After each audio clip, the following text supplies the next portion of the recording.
Capitalisme est le terme appliqué communément à des situations de production très différentes les unes des autres. Nous avons des cas, par exemple, d'exploitation brutale de la main-d'œuvre et en même temps des situations où prévaut la manufacture classique plus proche des années 1800 que de l'usine des années 2000. Parallèlement, dans de nombreuses activités de production, l'informatisation est presque totale. Les machines semblent marcher toutes seules. Il existe ensuite des spécialités tellement pointues qu'elles placent ceux qui s'y consacrent à un niveau social très élevé. Le capitalisme revêt donc de nombreuses facettes et présente un certain nombre de paradoxes. Commençons par celui qui semble plus évident, le paradoxe de la liberté. Le capitalisme est basé sur la libre initiative, sur la capacité de choisir rationnellement. Liberté et raison sont mises en danger. Il y a celui qui est trop pauvre pour se permettre de choisir et celui qui, en revanche, est tellement écrasé par le bien-être matériel qu'il devient esclave de son style de vie. Celui qui a comme unique raison d'être la lutte quotidienne pour la survie et celui qui, au contraire, a perdu une bonne dose de raison et de liberté, justement parce qu'il est la proie de la société de consommation. La fragilité de la liberté individuelle vient de ce que l'individu a peu à peu perdu sa capacité de raisonner objectivement. Un homme dont la capacité de raisonnement diminue peut difficilement être très libre. Il devient la proie de quiconque réussit à agir sur ses sentiments. En ce sens, nous sommes en train d'aller vers des sociétés qui peuvent être secouées par des vagues de fond. Et ces vagues peuvent, d'une certaine manière, avoir une incidence très forte sur la liberté individuelle. E sono ondate che possono in qualche modo incidere in maniera molto forte sulla libertà individuale. Je dirais que le raisonnement, dans notre monde moderne, tend à se concentrer dans les sphères de conception des sociétés.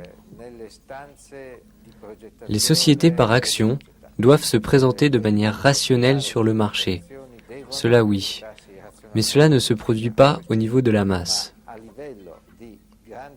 On serait presque tenté de voir une séparation, de type un peu nietzschéen, entre les individus, entre les super-hommes d'une part et une masse consommatrice de l'autre.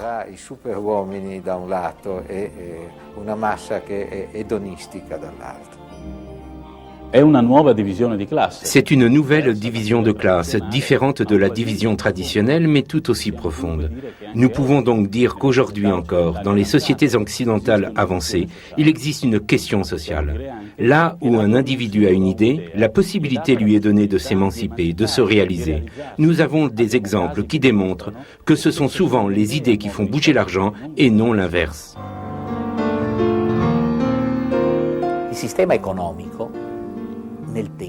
Par le passé, le système économique avait besoin de produire des biens en grande quantité. Pour produire ces biens, des installations importantes étaient indispensables, nécessitant des investissements lourds, d'où l'importance de la dynamique financière. Aujourd'hui, il ne s'agit plus uniquement de produire beaucoup de biens à grande échelle, mais de produire des biens de qualité, et la qualité est le fruit de connaissances. Tandis qu'autrefois, c'est un mécanisme d'accumulation de capitaux qui était nécessaire. Aujourd'hui, c'est un mécanisme d'accumulation de connaissances qui est requis.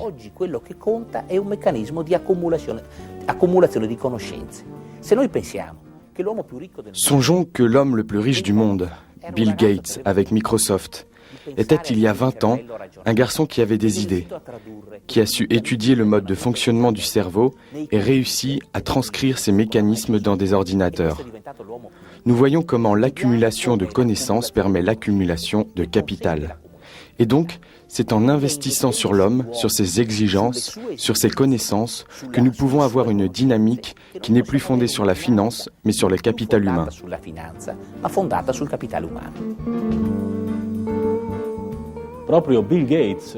Bill Gates est devenu le symbole de la révolution technologique qui a modifié la manière de produire et de vivre de nombreuses personnes.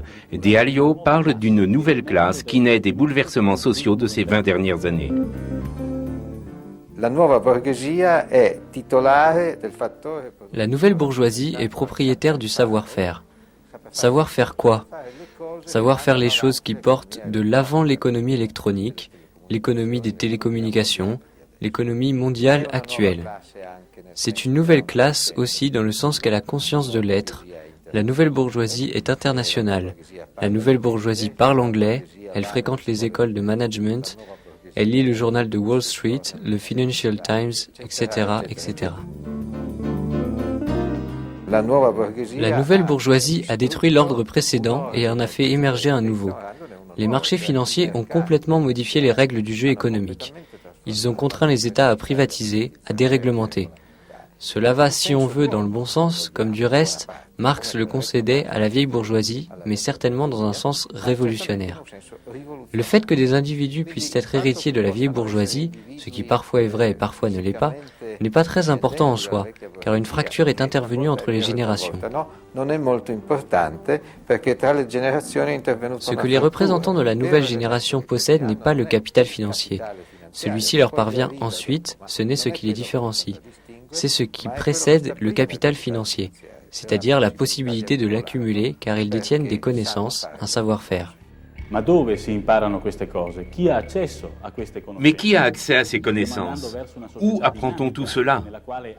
Allons-nous vers une société dynamique dans laquelle la possibilité de s'élever sera donnée à chacun, ou vers une société fermée, vers un nouveau Moyen-Âge, où seulement celui qui appartient à la classe privilégiée pourra accéder à son tour au poste de commandement? Laissera-t-on une place à celui qui souhaite baser son activité économique sur des valeurs de solidarité, de partage, qui veut produire un profit et le distribuer de manière solidaire? Une chose est claire, le capitalisme a beaucoup de visages et nous ne devons pas penser que le système économique s'abat sur nous comme un destin aveugle. Au contraire, nous pouvons l'orienter par nos choix personnels ou collectifs. Mais alors, ce système dans son ensemble doit-il être considéré comme éthiquement juste? Peut-on le proposer aux pays en voie de développement comme un modèle pour eux? L'encyclique Centesimus Annus se pose ces questions. Écoutons ses réponses. Si, sous le nom de capitalisme, on désigne un système économique qui reconnaît le rôle fondamental et positif de l'entreprise, du marché, de la propriété privée et de la responsabilité qu'elle implique dans les moyens de production, de la libre créativité humaine dans le secteur économique, la réponse est sûrement positive, même s'il serait peut-être plus approprié de parler d'économie d'entreprise ou d'économie de marché ou simplement d'économie libre. Mais si par capitalisme, on entend un système où la liberté dans le domaine économique n'est pas encadrée par un contexte juridique ferme, qui la met au service de la liberté humaine intégrale et la considère comme une dimension particulière de cette dernière dont l'acte est d'ordre éthique et religieux, alors la réponse est nettement négative. L'encyclique nous met face à deux problèmes d'économie. Et il est intéressant d'observer qu'elle ne nomme pas capitalisme le modèle idéal d'économie libre. Peut-être parce qu'elle ne veut pas confondre un système parfait avec un phénomène historique qui porte en lui encore aujourd'hui des éléments fortement négatifs. Mais c'est le capitalisme qui a créé les instruments nécessaires pour construire ce système idéal que nous n'avons pas encore réalisé. Instruments importants tels la figure du chef d'entreprise, le marché, l'efficacité de l'entreprise, la capacité de coopérer et de mettre en commun les capacités de production. Passons donc en revue les instruments créés par le capital, en commençant par le marché.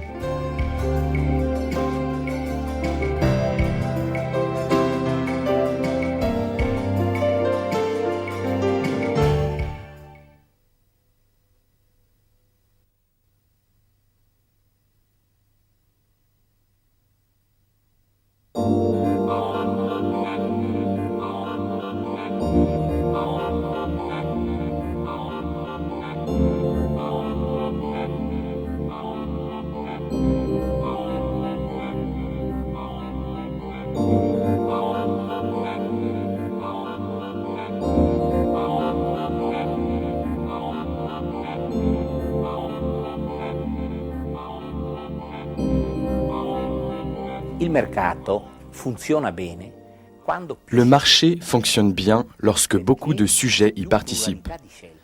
Parce qu'il y a une pluralité de choix, chacun exprime sa propre orientation, sa préférence. Et donc s'actualise dans la sphère économique le principe de vouloir être soi-même. Je choisis ce bien car il est plus proche de mes habitudes, de mes aspirations, de mes comportements.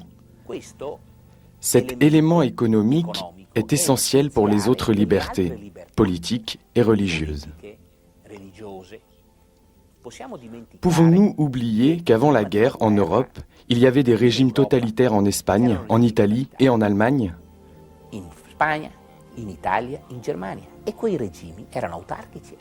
Ces régimes nationalistes fonctionnaient en autarcie. Il n'y avait pas de marché, il n'y avait pas de liberté. Il existe donc un élément de relation essentiel et fonctionnel entre l'économie de marché qui augmente les libertés et les droits économiques et la démocratie qui augmente la liberté et les droits politiques. L'un s'appuie sur l'autre.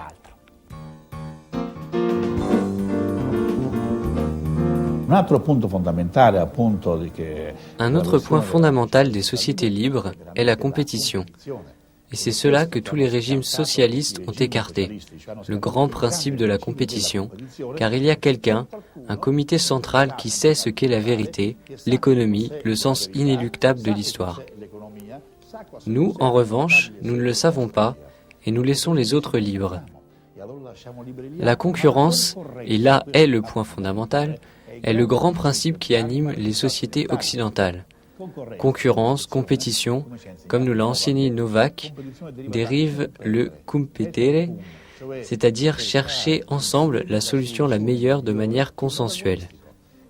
C'est comme cela que la science fait des progrès. En effet, Karl Popper a démontré en ce siècle que la science progresse parce qu'elle a éliminé les certitudes, par cette lutte continue et cet échange d'idées. Mais c'est la même chose pour la démocratie. C'est une compétition entre des projets politiques et la libre économie est une compétition entre des services, des moyens sur le libre marché.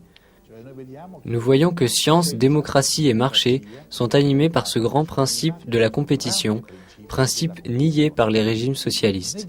C'est la grande différence entre les régimes socialistes et les régimes de liberté occidentaux.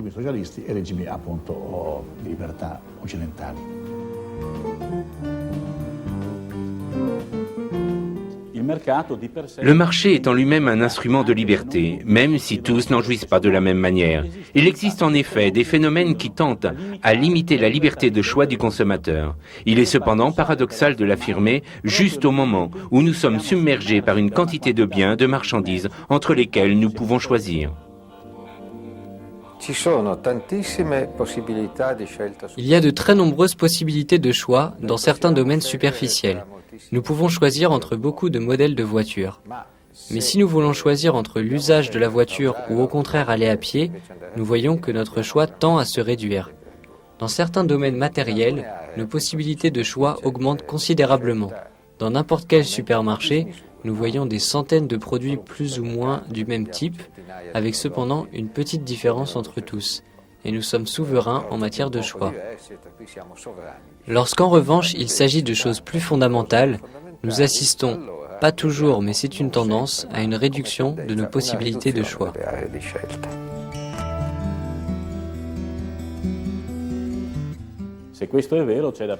Si ceci est vrai, il faut s'en préoccuper, car dans nos sociétés, économie et politique sont étroitement liées. Et un citadin qui n'est pas formé à faire bien la distinction entre les produits, qui ne sait pas séparer ses besoins réels de ceux auxquels on le pousse artificiellement, pourrait être aussi un citoyen incapable de choix au moment du vote. Que faire pour y remédier? Nous pouvons déjà commencer à avoir une conception correcte du marché.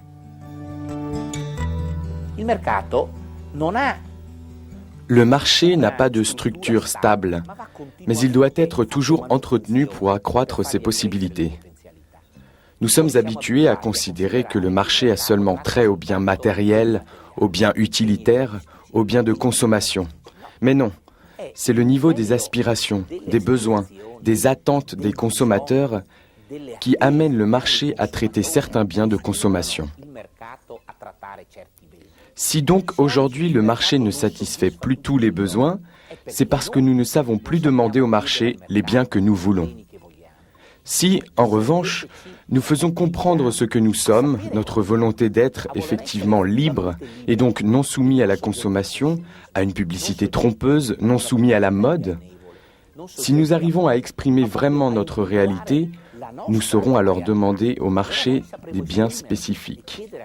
Et ainsi, le marché évolue, il s'améliore, répond de manière plus appropriée à nos questions, et c'est cela la liberté.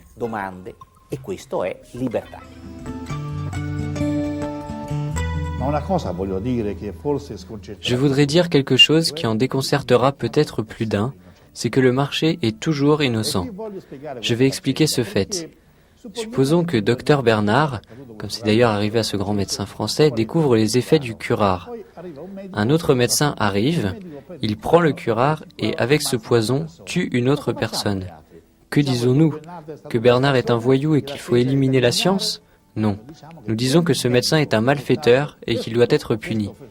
De la même manière, supposons que quelqu'un fasse des profits en vendant des armes ou en faisant circuler de la drogue. À qui la faute? Aux règles du marché ou à l'achat et à la vente d'armes ou de drogue. Nous devons faire attention. Le marché est un ensemble de règles.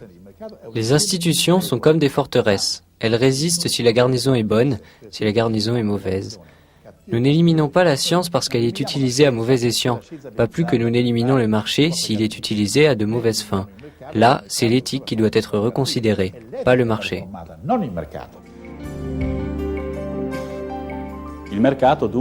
Pour bien fonctionner, donc, le marché a besoin d'une culture appropriée qui le soutienne. Quels sont les éléments fondamentaux d'une culture que nous pourrions qualifier de culture du capitalisme démocratique, c'est-à-dire d'une société ouverte? Dario Antiseri nous en fournit quelques-uns. D'abord, la confiance en soi. Pour avoir un bon marché, il est nécessaire d'avoir confiance en nous-mêmes, d'être loyaux envers les autres, de respecter ses engagements, d'être transparent en tout, et d'avoir la capacité de revenir en arrière si nous nous sommes trompés.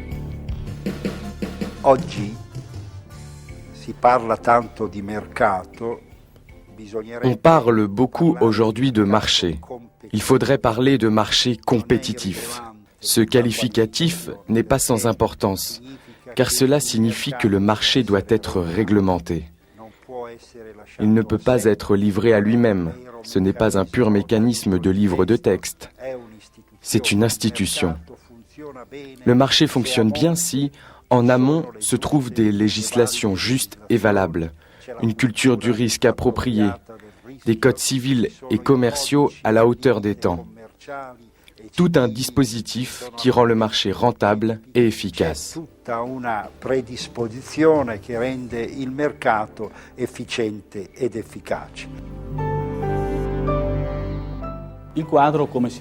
Comme on le voit, le cadre est complexe mais fascinant. Le marché est le carrefour entre la liberté d'initiative, la législation, la technologie, la capacité d'organisation. Le marché donne en quelque sorte la mesure de nos règles de conduite ou de leur absence. Il semble surtout que beaucoup de ces potentialités ne soient pas encore exprimées. Nous sommes habitués avec le marché à donner une certaine quantité d'argent pour obtenir un bien de même valeur, donc un échange entre valeurs équivalentes. Mais sommes-nous sûrs que le marché est uniquement le lieu où l'on n'a pas confiance, et donc seulement le lieu où l'on échange des valeurs? Le point central est que, dans la relation de valeur, on ne fait pas confiance. En d'autres termes, l'échange suppose des garanties réelles directes ou indirectes. Dans le lien de réciprocité, le rapport de confiance est en jeu.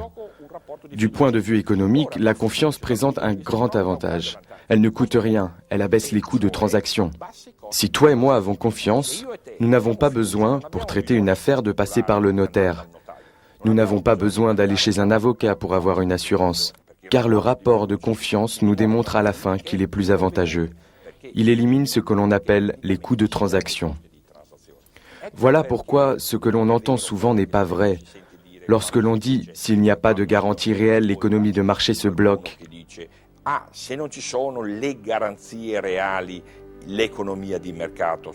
c'est exactement le contraire qui se vérifie. S'il n'y avait pas entre les participants dans le jeu du marché de fortes relations de confiance et de réciprocité, le marché s'écroulerait en 48 heures. Une chose intéressante que beaucoup ne savent pas, c'est que ces choses sont connues, par exemple aux États-Unis, des plus prestigieux hommes d'affaires.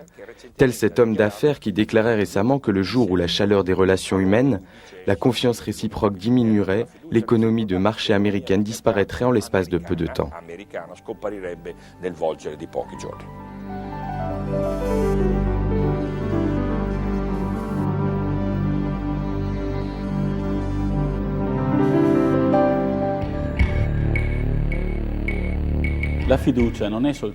La confiance n'est pas seulement un élément utile pour un intérêt économique, c'est une dimension essentielle de la structure de la personne, de sa capacité de se mettre en relation. C'est un élément de générosité et d'altruisme qui a encore une valeur économique et qui est donc capable d'influencer la réalité même du marché.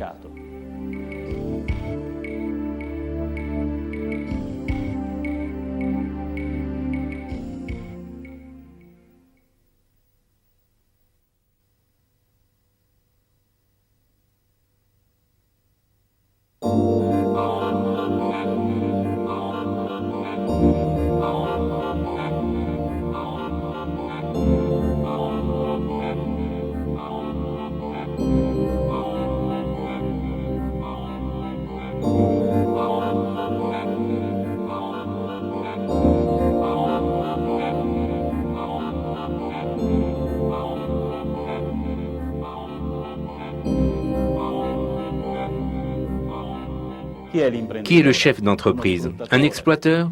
C'est sûrement la réponse que nous aurions reçue dans les années 60 et 70, années de grands conflits idéologiques, de transformations économiques radicales. Peut-être qu'encore aujourd'hui, quelqu'un répondrait de cette manière. Écoutons à ce propos l'anecdote racontée par Giancarlo Lombardi, chef d'entreprise du textile, qui, juste pendant ces années de tension, accédait à la direction d'une entreprise familiale.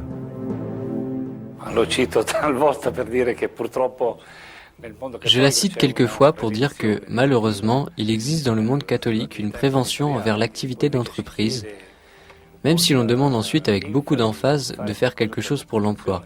Et qui peut faire quelque chose pour l'emploi si ce n'est les chefs d'entreprise? Mais il y a cette prévention. J'étais chef scout et je m'entendais souvent dire par des personnes amies: mais comment se fait-il qu'une personne bien comme toi, qui a vécu comme missionnaire laïque en Afrique, qui est chef scout, puisse être à présent chef d'entreprise? Il semblait que cette activité était moralement négative. Je cite cette anecdote car malheureusement, ce sont des épisodes véridiques et j'ai l'impression qu'un peu de cette méfiance continue à avoir cours dans certains milieux. À la moitié des années 80, la situation a semblé se renverser. Un peu à la fois se sont imposées, surtout dans les grands supports de communication sociale, de nouvelles images de chefs d'entreprise brillants, agressifs, mais aussi en substance irresponsables. De cette manière, l'autre extrême s'est substitué à l'idée anti-entreprise des années 60-70. Dans les deux cas, la physionomie du chef d'entreprise était déformée. Nous allons à présent vers un équilibre meilleur. Mais que pense du chef d'entreprise la doctrine sociale de l'Église? En 1981, l'encyclique Laborem Exercens traça une fresque de l'homme au travail, sans faire de distinction entre les différentes formes de travail. L'on comprenait que le point de référence de l'encyclique était, même si cela n'était pas dit explicitement, celui de l'employé. Beaucoup de chefs d'entreprise ne trouvèrent pas reconnu leur travail dans l'encyclique. 10 ans plus tard, Centesimus Annus reprit la chose sur la base de Laborem Exercens sans en prendre le contre-pied. Elle décrivit le profil du chef d'entreprise. Écoutons ce passage très important. Ainsi devient toujours plus évident et déterminant le rôle du travail humain, maîtrisé et créatif, et comme part essentielle de ce travail, celui de la capacité d'initiative et d'entreprise. En effet, avec la Terre, la principale ressource de l'homme, c'est l'homme lui-même. C'est son intelligence qui lui fait découvrir les capacités productives de la Terre et les multiples manières dont les besoins humains peuvent être satisfaits. Entre dans ce processus d'importantes vertus telles que l'application, l'ardeur au travail, la prudence face aux risques raisonnables à prendre, la confiance méritée et la fidélité dans les rapports interpersonnels. la force, l'énergie dans l'exécution des décisions difficiles et douloureuses, mais nécessaires pour le travail commun de l'entreprise et pour faire face aux éventuels renversements de situation. Le profit n'est pas le principal objectif. Le principal objectif de la plupart des chefs d'entreprise est peut-être de s'affirmer soi-même et ensuite d'apporter une contribution aux autres, à la société, à la communauté dans laquelle il vit et il travaille et au sein de laquelle il participe à la vie civile et sociale.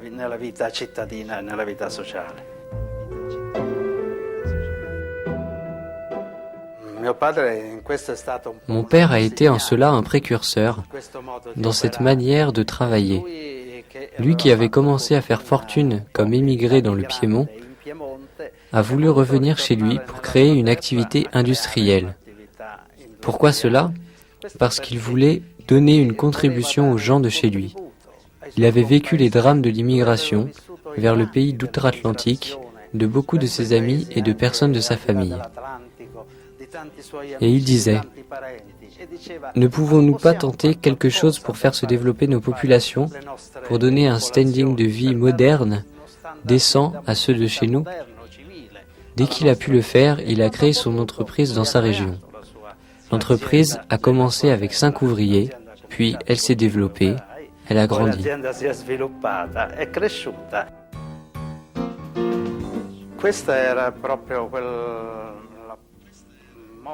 C'est vraiment la volonté d'œuvrer dans le social, ce que disait mon père, que l'entreprise a tenté de réaliser dans son activité.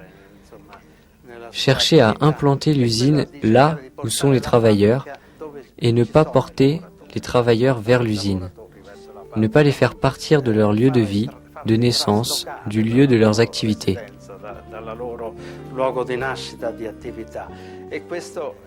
C'est ce qui a été réalisé avec la diffusion d'établissements dans toute la région des Marches.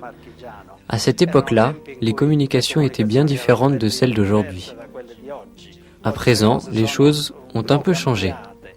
Mais ce principe de porter le travail là où sont les ouvriers, là où sont les travailleurs, me semble être un principe très valable, tant sur le plan social, sur le plan éthique, que sur le plan chrétien. Ces paroles vont vraiment à l'encontre de l'idée d'une mobilité absolue de la part des travailleurs. Et en effet, on ne peut prétendre que le travailleur soit totalement à la disposition des exigences de l'entreprise. Mais alors, de quelle manière faut-il comprendre le fameux principe de mobilité des travailleurs ?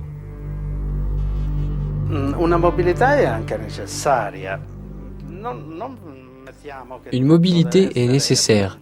Ne disons pas que tout doit être rigide.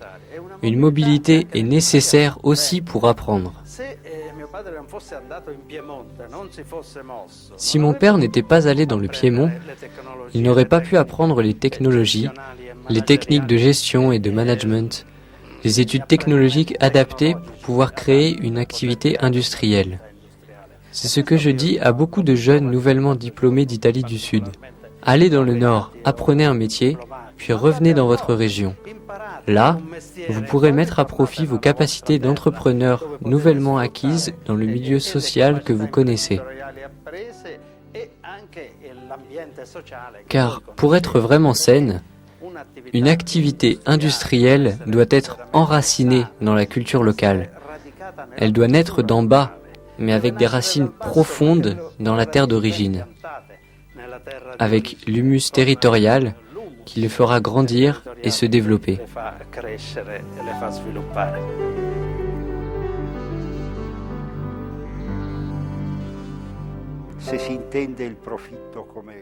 Si l'on considère le profit comme un gain monétaire à court terme, cela peut ne pas donner une mesure de l'efficacité. Une entreprise qui réalise des gains monétaires à court terme a peut-être obtenu un tel résultat simplement parce qu'elle s'est privée de la moitié de ses ressources humaines. Elle passe alors immédiatement d'un bilan négatif à perte à une situation de bénéfice.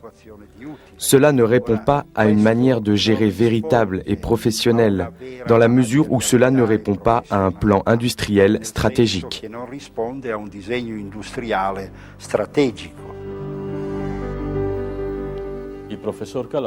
Le professeur Caillola a été clair. Le chef d'entreprise devrait regarder au-delà de l'enceinte de sa propre entreprise. Mais beaucoup ne suivent pas et disent « Je dois faire progresser la baraque, vous ne pouvez pas me charger d'autres poids ». Un fait est certain, le chef d'entreprise devrait tenir compte des conséquences sociales de ses décisions.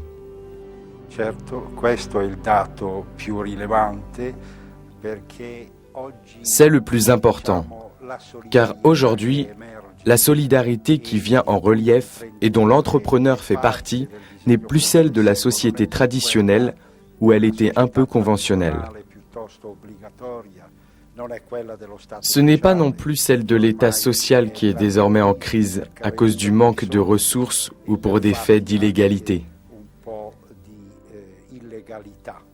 La solidarité en cours est celle d'une entreprise solide et durable, d'une entreprise qui collabore avec les autorités afin de trouver des solutions aux phénomènes de ralentissement, de l'entreprise qui recherche l'excellence dans des secteurs clés, qui ne fait pas les mêmes choses que les autres, mieux qu'eux et à leurs dépens, mais qui cherche à faire les meilleures choses et des choses différentes au bénéfice de tous. C'est cela l'action solidaire d'une économie qui réussit à conjuguer, comme on dit, l'efficacité et la solidarité.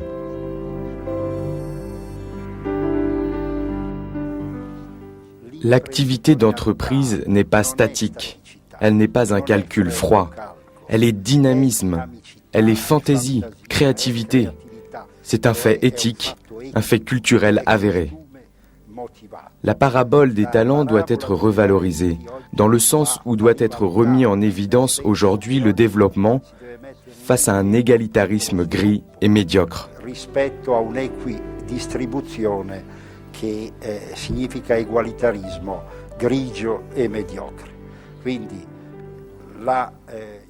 L'activité d'entreprise sociale est ce qui aide à construire une économie plus solidaire, que l'on ne poursuit pas de manière seulement théorique,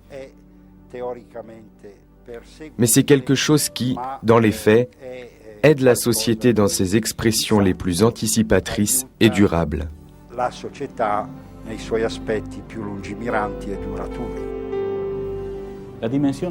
La dimension sociale de l'entreprise n'est pas tournée vers l'extérieur. Il existe même une forme d'entreprise qui exprime ce caractère social déjà par sa constitution, la coopérative. Société non pas de capitaux mais de personnes. Historiquement, cela a été le moyen par lequel les classes faibles, habituellement exclues du processus productif ou qui y tenaient seulement une position de subordination, ont réussi à s'approprier l'activité économique et en devenir acteurs.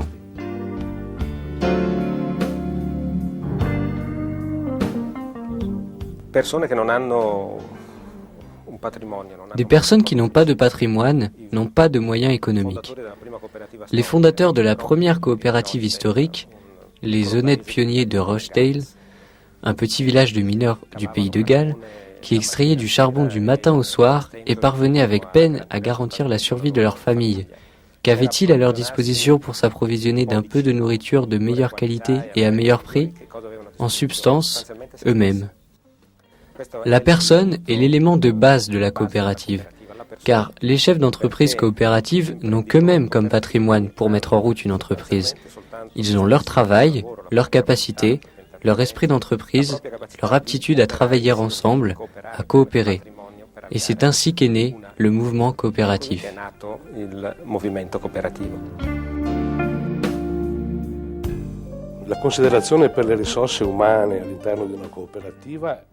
À l'intérieur d'une coopérative, la prise en compte des ressources humaines est l'élément fondamental de la coopération.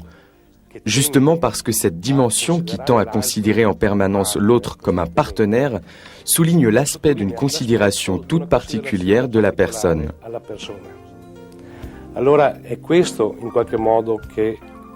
C'est ce qui caractérise la relation et qui se traduit ensuite en de nombreux aspects concrets.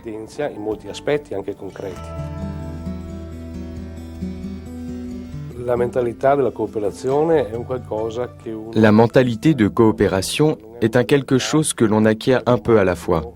Ce n'est pas quelque chose d'inné. Lorsque quelqu'un entre dans une coopérative, il doit effectuer un parcours. Et l'objectif est d'arriver à une société coopérative.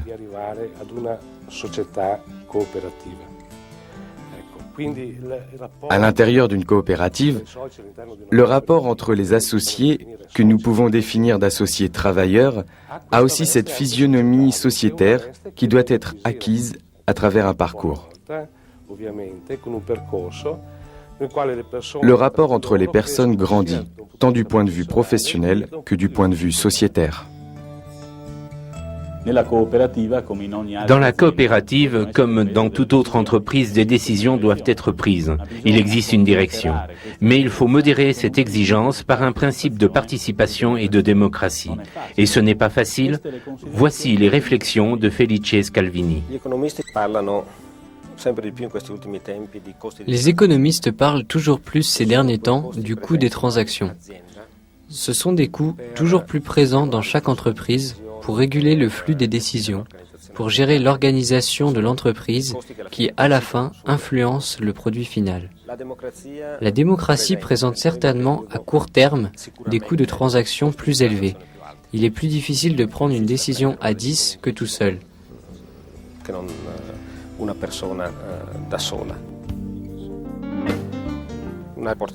Une réflexion récente des sciences des entreprises tend à donner comme élément fondamental de succès des entreprises la responsabilisation, la participation et l'intéressement des personnes qui y travaillent.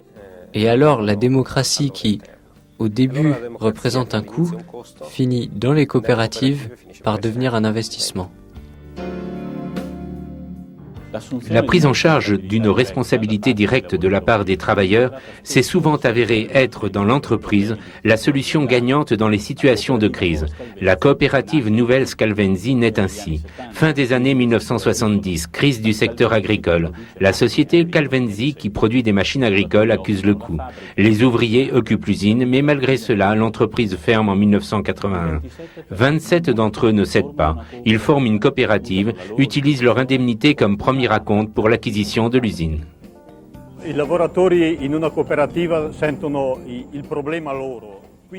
Dans une coopérative, les travailleurs font le problème qui se pose. Et donc, ils agissent car le problème leur appartient. Ce n'est pas celui des autres.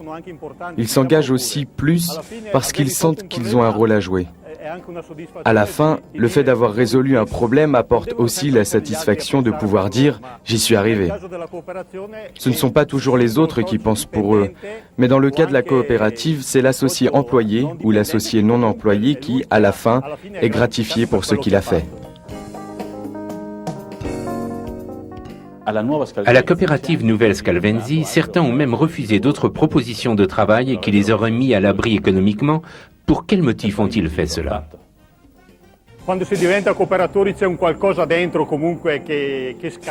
Lorsque l'on devient membre d'une coopérative, il y a un déclic qui se fait au-dedans.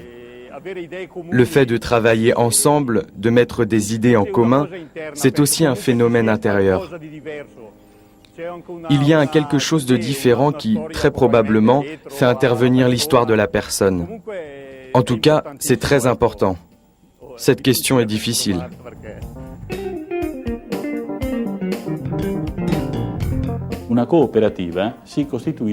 Une coopérative se constitue à partir de besoins communs auxquels on cherche à répondre ensemble. Il peut y avoir ensuite des dérapages, mais si la fidélité à l'inspiration originelle demeure, la sensibilité aux besoins devient ensuite aussi un facteur de croissance pour la société.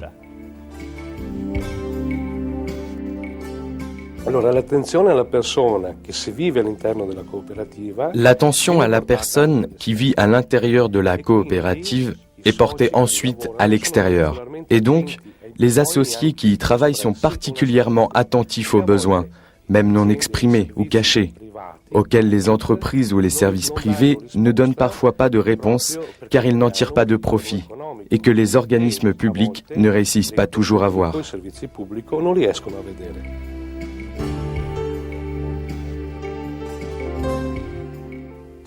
Il y a une forte correspondance entre ce que disent ces chefs d'entreprise, traditionnels ou de coopératives, et ce que soutient la doctrine sociale de l'Église.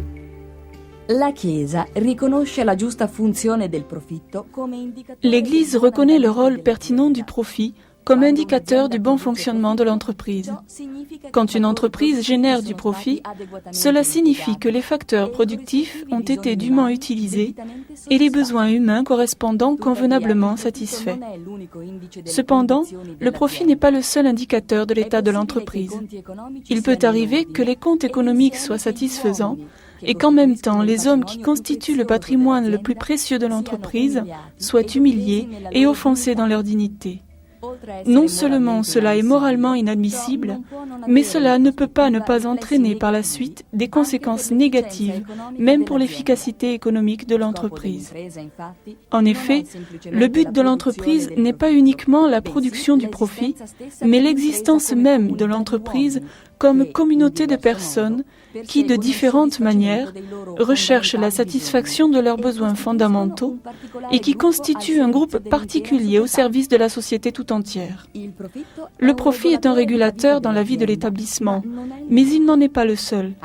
Il faut y ajouter la prise en compte d'autres facteurs humains et moraux qui, à long terme, sont au moins aussi essentiels pour la vie de l'entreprise. En conclusion, le premier résultat que le chef d'entreprise doit atteindre, c'est que son entreprise soit comprise comme communauté de personnes qui, en travaillant, se réalisent et parviennent au niveau le plus élevé. En second lieu, le chef d'entreprise doit tenir compte aussi des effets sociaux de ses choix. Il n'est pas acceptable qu'il poursuive un profit privé en causant un dommage collectif. Si ces deux conditions sont satisfaites, le chef d'entreprise donne le meilleur de lui-même. Il ne nous montre pas seulement ce qu'est un chef d'entreprise, il nous dit aussi quelque chose de l'homme que nous ne connaissions pas auparavant.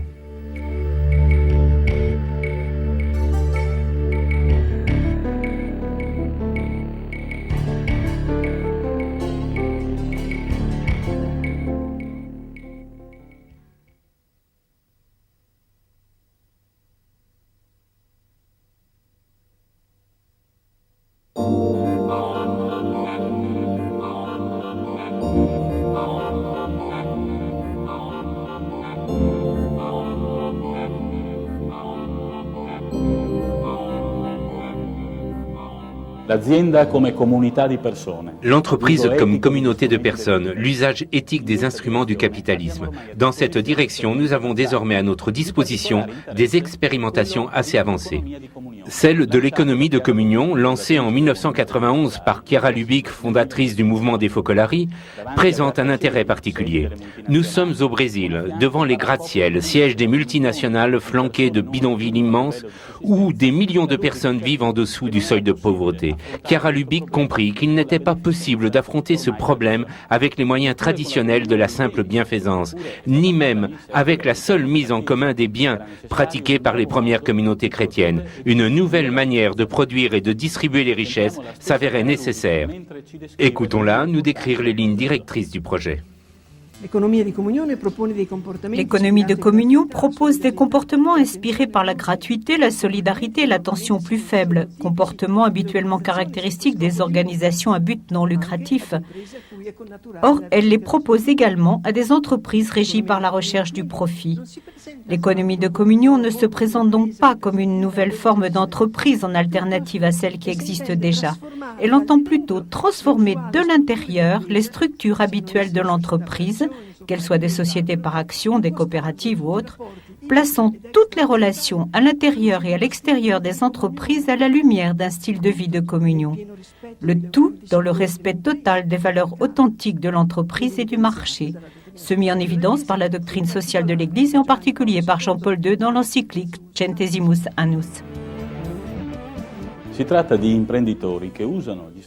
Il s'agit de chefs d'entreprise qui utilisent les instruments du capitalisme, mais de manière telle qu'ils prennent des orientations originales. En effet, ils visent indépendamment et ensemble autant le bien de l'entreprise que le bien de la société.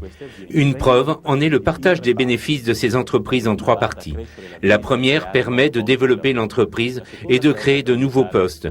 La seconde sert à aider les plus pauvres, mais de manière telle qu'ils deviennent autosuffisants autosuffisant et s'insère progressivement dans le processus de production. La troisième partie, enfin, est destinée à la formation d'hommes nouveaux, de personnes qui savent faire des choix sur la base de la culture du don et de la communion.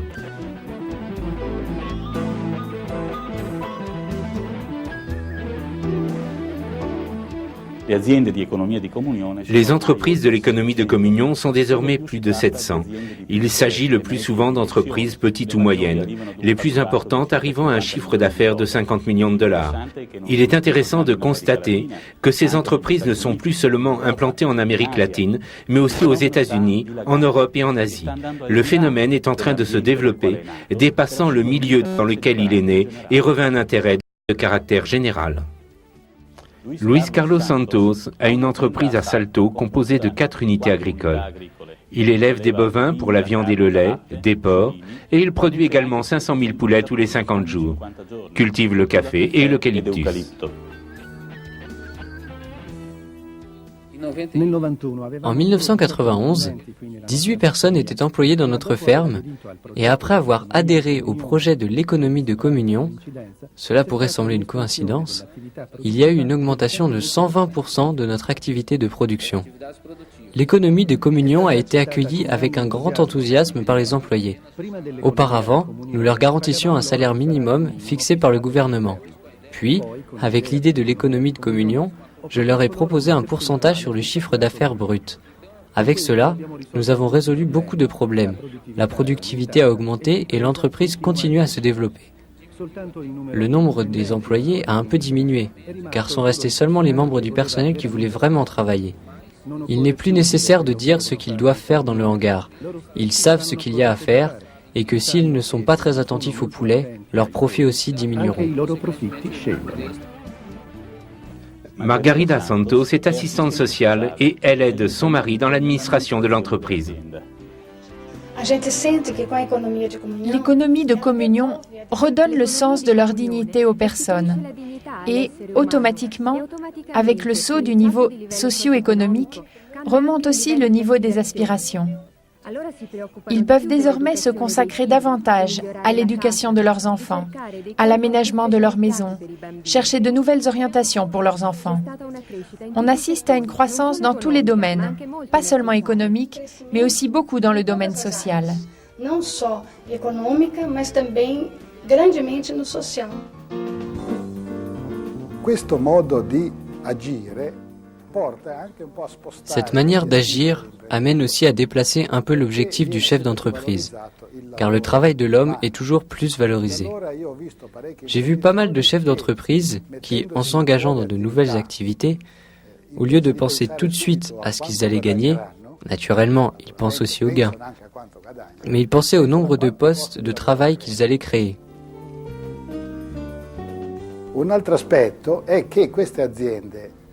Un autre point est que ces entreprises créées par des capitalistes qui investissent et risquent leur argent pour créer des postes de travail et qui, à la fin, donnent ce qu'ils gagnent aux pauvres et pour la culture du donner, ne sont plus des ennemis de la société, mais sont de précieux frères qui créent des postes de travail. Et donc, la société tout autour, ceux qui connaissent ces entreprises, n'y sont pas étrangers. Les entreprises deviennent une partie du tissu social. Tous se sentent propriétaires de l'entreprise, même si l'entreprise n'est pas à eux. C'est une autre nouveauté qui permet de comprendre l'énoncé de la doctrine sociale de l'Église, selon laquelle il existe une valeur sociale et une hypothèque sociale sur le capital.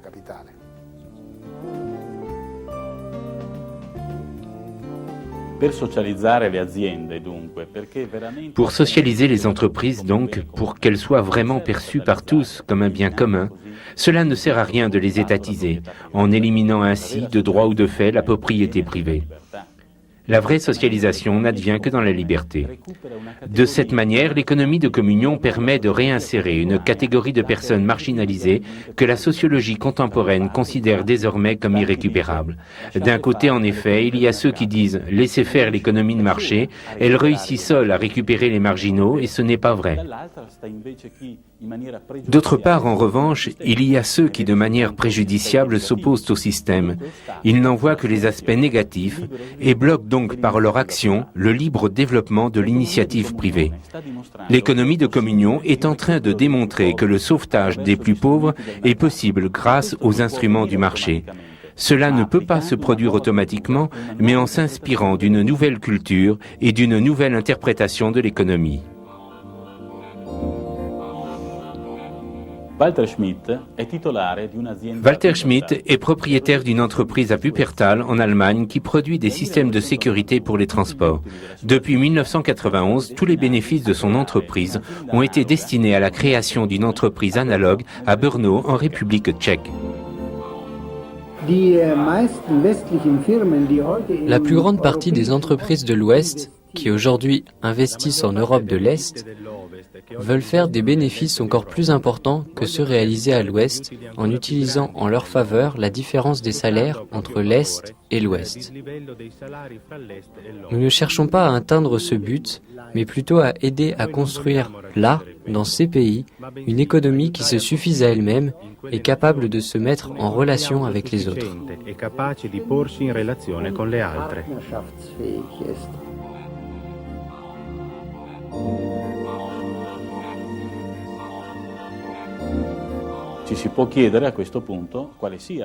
À ce point, on peut se demander quelle est l'attitude de la science économique face à l'économie de communion.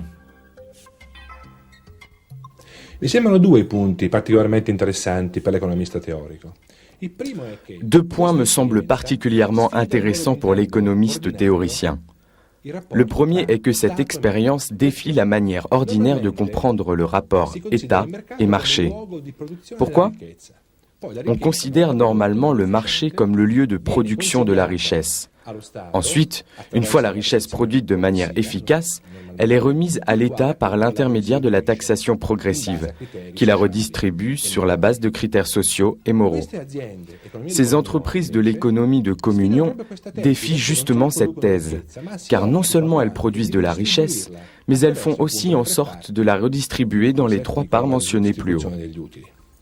Un second point intéressant aussi est que ces entreprises défient une autre thèse très forte de la théorie économique, qui est celle du rapport entre le monde du fort profit et le monde du non-profit. Pourquoi ? Parce qu'au lieu de voir l'économie normale, ordinaire, comme le lieu de l'égoïsme rationnel, les entreprises de l'économie de communion, qui sont elles aussi normalement des entreprises fort profit, sont dans le marché selon une manière d'être sociale et humaine, plus riche.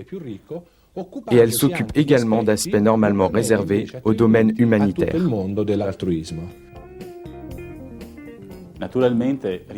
Naturellement, revoir les modèles de la science économique n'est pas une mince affaire. Cela suppose de nouvelles catégories culturelles, une idée de l'homme, une anthropologie qui place différemment le discours économique, comme nous l'explique le professeur Bruni. L'image de l'homme que l'économiste a à l'esprit lorsqu'il fait sa théorie est celle d'un homme tout seul, c'est-à-dire un homme qui n'a pas besoin du rapport interpersonnel avec l'autre pour poursuivre ses objectifs économiques. De fait, le paradigme de référence qui habite encore aujourd'hui la science économique est celui de Robinson Crusoe, avant l'arrivée de l'indigène vendredi. Car, pour la science économique actuelle, il existe un problème économique pour l'individu isolé. L'autre peut y être ou pas, mais la substance du problème économique n'en est pas entamée. Cette thèse était une hérésie pour l'économiste classique, Smith, comme Genovesi, pour lesquels la science économique est science sociale et commence là où se trouvent deux personnes ou plus. On parlait en effet, dans un contexte plus latin, d'économie comme science du bonheur public. Et le bonheur se différencie de l'intérêt personnel, justement parce qu'on ne peut pas être heureux si ce n'est dans un rapport personnel avec l'autre, tandis que l'on peut maximiser le profit aussi tout seul.